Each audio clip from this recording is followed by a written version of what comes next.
Matapos mamanage ang impostor, makikitang ginagantimpalaan ni Sangwoo ang kanyang mga clone para sa isang mahusay na trabaho. Binigyan sila ng mga jewel crystal cake, at ang mga clone ay makikitang masayang kumakain. Pinag-usapan ni Sangwoo kung paano niya nalutas ang hindi pagkakaunawaan sa mga biktima, at mabuti na ngayon ay mayroon na siyang solidong supply ng mga crystal. Salamat sa Peking Sangwoo. Ngunit may isang bagay na sinabi si Junyang sa araw na iyon na bumabagabag sa kanya.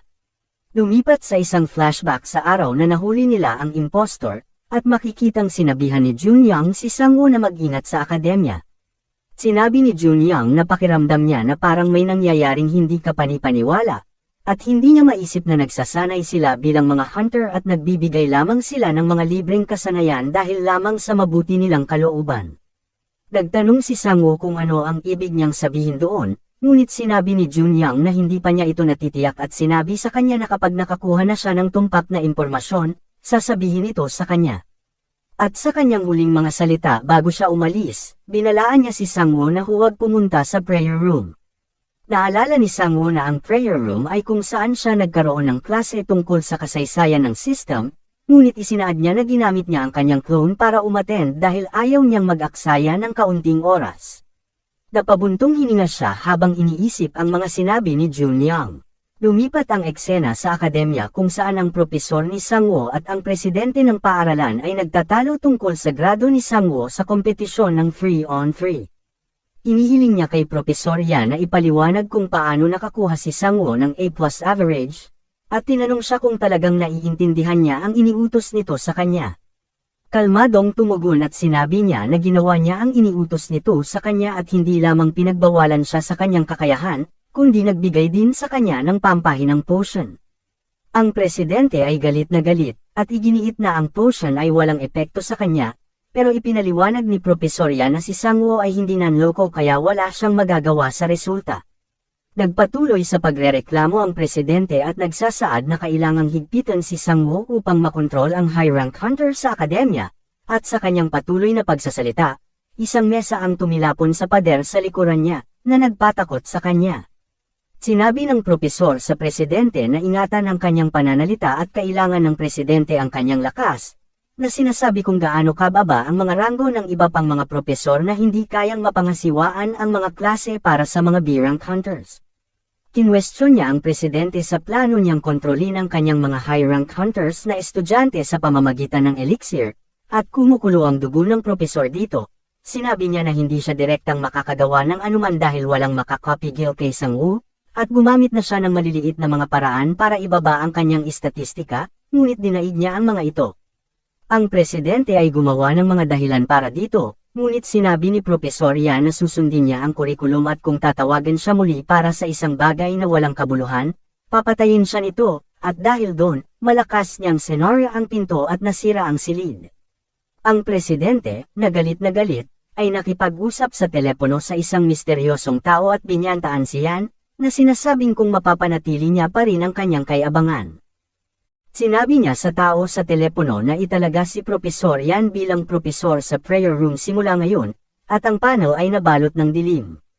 Lumipat ang eksena sa isang bagong propesor na tinatawag na si Jen Sangwon, na nagpakilala sa klase bilang propesor ng monster hunting techniques. Tinanong niya ang klase kung ano sa tingin nila ang pinakamahalagang bagay kapag nangangaso ng mga halimaw, ito ba ay mga estatistika, pagtutulungan ng magkakasama, o mahusay na mga kagamitan. Well, sinabi niya na mahalaga ang mga iyon, ngunit ang diskarte ang pinakamahalaga. Sinabihan sila na bigyang pansin ang librong Monster Hunting Strategy na ibinigay sa kanila, at tingnan ang iba't ibang mga diskarte na maaaring gamitin upang manghuli ng bawat uri ng halimaw. Ngunit may napansin si Sangwoo na kakaiba habang binabasa niya ito. Ang mga estratehiya sa libro ay bahagyang mali kumpara sa mga kilalang estratehiya na kanyang pinag-aralan, at isinasaad niya na binaluktot nila ang impormasyon sa masamang paraan. Sinabi ni Sangwoo kung gaano siya kakumpiyansa sa mga diskarte na nabasa niya online, dahil ginamit ito ng kanyang mga clone sa mga aktwal na laban, kaya sigurado siyang matalino nilang iniba ang impormasyon para ma-misinterpret ito ng mga estudyante. Iniisip niya kung ano ang gusto ng akademya sa paggawa ng ganitong bagay. At dito sinabi ng propesor sa mga mag-aaral na lilipat sila sa practical na bahagi ng klase. Ang lahat ng mga mag-aaral ay lumipat sa Monster Hunting Training Room, at dito ipinaliwanag ng propesor na makakagawa sila ng virtual simulation training gamit ang mga connecting capsule na ito. Ito ay magpapahintulot sa kanila na matutunan kung paano lumaban sa mga halimaw, nang hindi aktwal na inilalagay ang kanilang buhay sa panganib. Bagamat binalaan pa rin sila na mag-ingat dahil ang kanilang mga pandama ay gagana pa rin ng buo sa simulation. Isinaad pa niya na sa lugar na ito, hindi lamang sila matututo kung paano gamitin ang mga diskarte na kanilang natutunan, kundi malalampasan din nila ang kanilang pagkatakot sa pakikipaglaban sa mga halimaw. Itinaas ni Sangwoo ang kanyang kamay at tinanong kung magagamit niya ang kanyang mga clone, at sinabi ng propesor na oo at ang mga halimaw na itatalaga sa bawat mag-aaral ay ibabatay sa kanilang mga ranggo upang malayang gamitin ang kanilang mga kakayahan. Ngunit nang sinubukan ni Sangwoo na ipatawag ang kanyang mga clone, hindi ito gumana. Nalito ang propesor at sinabi na ito ay posible, at sinabi niya kay Sangwoo na bibigyan siya ng mas maraming connecting capsule para sa kanyang mga clone kung ganoon ang kaso. Ang mga clone ay lumitaw gamit ang mga connecting capsules, na nagpapahintulot sa kanila na makasali sa simulation kasama si Sangwoo. Ang kanyang propesor, na nalilito pa rin sa kakaibang kakayahan ng pag-clone ni Sangwoo, ay nagsabi sa kanilang klase na maghanda dahil sila ay pupunta sa kanilang sariling mga mundo. At nais niyang swertihin ang mga mag-aaral, at habang tiniteleport sila Sangwoo, sinabi niya kay Hiyang na huwag pansinin kung ano ang mayroon sa libro at gawin ang kanilang diskarte sa pagsasanay. Si Sangwoo at ang kanyang mga clone ay makikitang na-teleport sa isang kagubatan, at isang pamilyar na sigaw ang humihingi ng tulong ang narinig. Ang isang tao sa likod ng isang puno ay nagsusumamo kay Sangwoo na iligtas siya, ngunit makikita na ito ay isang kaput na halimaw dati na kumokontrol sa katawan ng isang tao. At higit pa sa mga halimaw na ito ang lumilitaw, at si Sangwoo, na nabuhay ang kanyang traumatikong karanasan, ay nanggagalaiti sa kanyang mga ngipin. Kahit na ang simulation ay gumagawa ng mga halimaw batay sa kanyang ranggo, isinasaad ni Sangwoo na ito ay kalabisan at isang hukbo ng mga halimaw ang umaatake sa kanya at sa kanyang mga clone. Bumalik ang eksena sa propesor habang sinusuri niya ang mga estudyante, habang sila ay nakalutang sa connecting capsules. Lumapit siya kay Sangwoo at nakatingin dito, at binunot niya ang kanyang espada. At nang biglang lumitaw ang clone ni Sangwoo nang wala sa oras, at nagtanong kung ano ang kanyang ginagawa. Ang propesor, na takot, ay gumapang paatros at nagtanong kung sino siya. Sumagot ang clone na siya si number 3 at inutusan siya ni Master Sangwoo na bantayan ang mga capsule mula sa mga pagbabanta. Ang propesor, na may nanginginig na boses, ay nagsabi na magandang pagkakataon dahil siya ay pareho rin ang ginagawa. Ang propesor sa kanyang isipan ay nagsasaad na siya ay isang clone lamang, malamang na kaya niya itong patumbahin, ngunit nang siya ay tumingin sa clone, ito ay tumitig sa kanya ng mabuti, na nagpatakot sa kanya, dahilan upang siya ay umalis na lamang. Umalik sa simulation na mundo, makikitang tinatalo ni Sangwoo at ng kanyang mga clone ang mga puppet na halimaw ng paisa-isa, at salamat sa mga bagong kasanayan na nakuha niya. Naaalala niya na sa isang 1v1 na labanan, in terms sa bawat rank, ang mga halimaw ay mas malakas kaysa sa mga hunter, at sa kanyang sitwasyon, iniisip niya kung ang iba ay ayos lang, na sinasabi na ito ay isang napaka-imposibleng labanan upang manalo. Pero dahil si Sangwoo ay overpowered, natalo niya ang bawat isa sa mga puppet na halimaw, at natapos na ang kanyang simulation. Makikita niya na karamihan sa kanyang mga kaklase ay talagang nabigo sa simulation fight, at nagtanong si Sangwoo kay Hiyang kung ayos lang ba siya.